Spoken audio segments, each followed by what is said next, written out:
محترم سامعین السلام علیکم ورحمۃ اللہ وبرکاتہ۔ درود پاک پڑھیں، اللہم صلی علی سیدنا مولانا محمد معدن الجود والکرم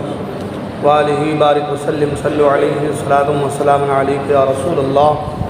صلی اللہ تعالی علیہ وسلم۔ نماز کی دوسری شرط یعنی ستر عورت کے حوالے سے گفتگو چل رہی تھی۔ کل اس کے کچھ مسائل بیان کیے گئے تھے۔ میں نے کل بیان کیا تھا کہ مرد کے جسم کا جو حصہ شرعاً عورت ہے، اس حصے بدن کو 8 حصوں میں تقسیم کیا گیا ہے، اور ہر حصہ الگ الگ عضو یعنی پارٹس میں شمار کیا گیا ہے،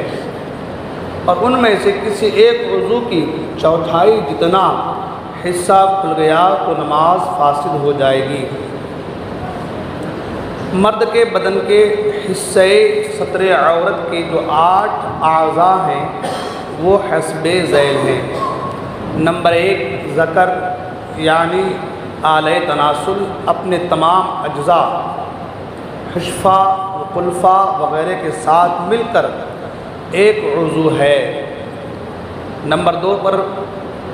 انسین یعنی دونوں خصیے فوتے کپورے مل کر ایک عضو ہیں۔ دبر یعنی پاخانہ کی جگہ ہر ایک سرین یعنی چوتڑ الگ عضو ہے۔ دونوں رانیں اپنی جڑ سے گھٹنے کے نیچے تک الگ الگ عضو ہیں، ہر گھٹنا اپنی ران کا تابع ہے۔ کمر بند کی جگہ یعنی ناف کے نیچے کے کنارے سے عضو تناسل کی جڑ تک اور اس کی سیدھ میں آگے پیچھے اور دونوں کروٹوں کی جانب سے مل کر ایک عضو ہے۔ مرد کے بدن کے حصے ستر عورت کے جو 8 اعضاء تھے وہ میں نے بیان کیے۔ اب ان اعضاء کا، ان پارٹس کا چوتھائی حصہ اگر کھل جائے نماز میں، کھلا رہے تو نماز نہیں ہوگی، کیونکہ ستر عورت جو ہے وہ نماز کے شرائط میں سے ہیں، اور نماز کے شرائط کا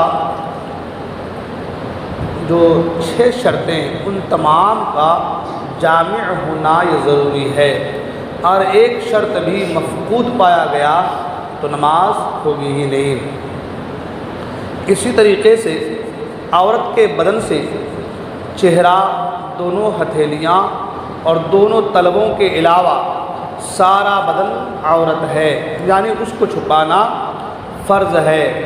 اس کو 26 اعضاء میں حسب ذیل تقسیم کیا گیا ہے۔ نمبر 1 سر، جہاں عادتاً بال اگتے ہیں، بال جو لٹکتے ہوئے ہوں، دونوں کان، گردن جس میں گلا بھی شامل ہے، دونوں کندھے، دونوں بازو، دونوں کلائیاں، سینہ یعنی گلے کے جوڑ سے دونوں پستان کے نیچے تک، دونوں پستان، پیٹ یعنی پستان کی حد ذیلی سے ناف کے نیچے والے کنارے تک، پیٹھ یعنی پیٹ کے مقابل پشت کی جانب سیدھ میں سینے کے نیچے سے شروع کمر تک جتنی جگہ ہیں، دونوں کندھوں کے درمیان کی جگہ، دونوں سرین یعنی چوتڑ، آگے کی شرمگاہ یعنی اندام نہانی، دبر یعنی پاخانے کی جگہ، دونوں رانیں گھٹنے بھی اس میں شامل ہیں، ناف کے نیچے پیڑو کی جگہ اور اس کی سیدھ میں پشت کی جگہ، دونوں پنڈلیاں، یہ تمام چیزیں جو ہے عورتوں کے ستر عورت سے کہا گیا، اس میں جو ہے ان کو شمار اور الگ الگ تقسیم کیا گیا ہے۔ اب مسئلہ یہ ہے کہ مرد اور عورت کے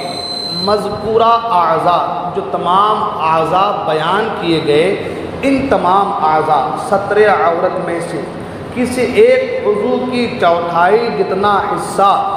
ایک رکن تک یعنی 3 مرتبہ سبحان اللہ کہنے کی وقت کی مقدار تک کھلا رہا تو اس کی نماز فاسد ہو جائے گی، تو اس کی نماز فاسد ہو جائے گی۔ مثال کے طور پر مرد کے ستر عورت کے جو 8 حصے بیان کیے گئے اس میں دونوں رانیں اپنی جڑ سے گھٹنے کے نیچے تک، دونوں رانیں اپنی جڑ سے جہاں سے لگی ہیں وہاں سے گھٹنے کے نیچے تک، یہ ایک عضو ہے تو اب اس ایک وضو کا اگر چوتھائی حصہ، اس کو 4 حصوں میں تقسیم کریں تو 4 حصوں میں تقسیم کرنے کے بعد جو چوتھا والا حصہ ہوگا، 3 کو الگ کر دیں، ایک حصے کو الگ کر دیں، وہ جو چوتھا والا حصہ ہوگا اتنی جگہ اگر 3 مرتبہ سبحان اللہ کہنے کی مقدار جو ہے کھلا رہا تو نماز فاسد ہو جائے گی۔ میں نے اس کا صرف جو ہے وہ ایگزامپل دیا، اس کی مثال دی، ورنہ جتنی چیزیں بیان کی گئی ہر ایک چیز کی، ہر جو مرد میں 60 پارٹس بیان کیے گئے اور عورتوں میں جو 26 چیزیں بیان کی، یہ تمام چیزیں، ان تمام چیزوں میں ہر ایک وضو اگر 3 مرتبہ سبحان اللہ کہنے کی مقدار تک کھلا رہا تو نماز فاسد ہو جائے گی۔ مثال کے طور پر عورتوں کے حوالے سے کہ بال جو لٹکے ہوئے ہوں، بال جو لٹکے ہوئے ہوں وہ بھی ستر عورت میں شمار ہے۔ تو اگر بال کا کچھ بھی حصہ کھلا رہا اتنی دیر میں 3 مرتبہ سبحان اللہ کہنے کی جو مقدار ہے تو نماز فاسد ہو جائے گی۔ یہ جو ستر عورت کے جو پارٹس وغیرہ بیان کیے گئے صرف اس لیے بیان کیے گئے تاکہ یہ مسائل کبھی بھی ہمارے پاس آتے ہیں۔ کبھی ایسا ہوا کہ لوگ کہتے ہیں وہ گھٹنے سے اوپر ہمارا جو ہے کپڑا اڑ گیا تو کیا حکم ہے؟ تو جیسا کہ میں نے کل بھی کہا تھا کہ جو ستر عورت ہے اسے صرف نماز ہی نہیں، غیر نماز میں بھی اسے ڈھانپنا ضروری ہے، اس پر پردہ ضروری ہے۔ تو اب اگر کوئی نماز میں ہے اور گھٹنے کے اوپر جو ہے کپڑا یا لنگی پہنا تھا کہ ہوا سے کسی طریقے سے اٹھ گیا اور اتنی دیر تک اٹھا رہا جتنی دیر میں 3 مرتبہ سبحان اللہ کہہ سکتے ہیں، تو 3 مرتبہ سبحان اللہ کہنے کے وقت کی مقدار تک اگر جو ہے آپ کا گھٹنا کھلا رہا تو نماز فاسد ہو جائے گی۔ اگر نمازی نے مذکورہ اعضاء میں سے کسی ایک عضو کی چوتھائی قصداً کھولی، جان بوجھ کر کھولی، اگرچہ فوراً چھپا لیا تو 3 مرتبہ سبحان اللہ کہنے تک کھلا نہ رہنے دیا تب بھی اس کی نماز عضو کی چوتھائی کے کھلنے کے وقت ہی فوراً فاسد ہو گئی۔ اگر کسی نے یہ جو پارٹس بیان کیے اس طرح عورت کے جان بوجھ کر کھولا اور فوراً جو ہے پھر اس کو ڈھانپ لیا